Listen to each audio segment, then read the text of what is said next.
You ask Tiger to calculate. This deals with finding the midpoint between 2 points. The midpoint between the 2 points is -11,1. Let's solve it step by step. Plot the 2 points and calculate the midpoint using the formula. The coordinates of point 1 are, x1 equals -8, y1 equals 5.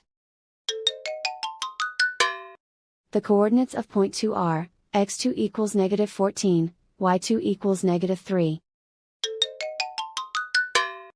PM represents the midpoint of the 2 points.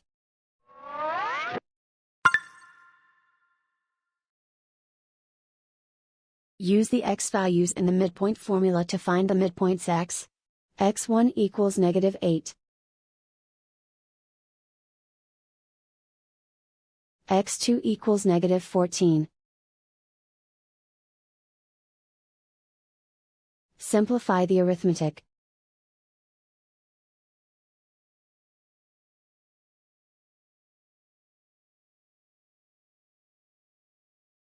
Use the y values in the midpoint formula to find the midpoints y.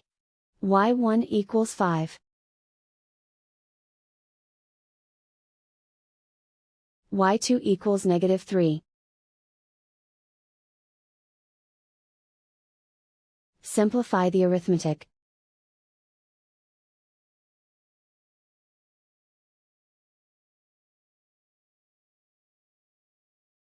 And so, the midpoint is, -11,1.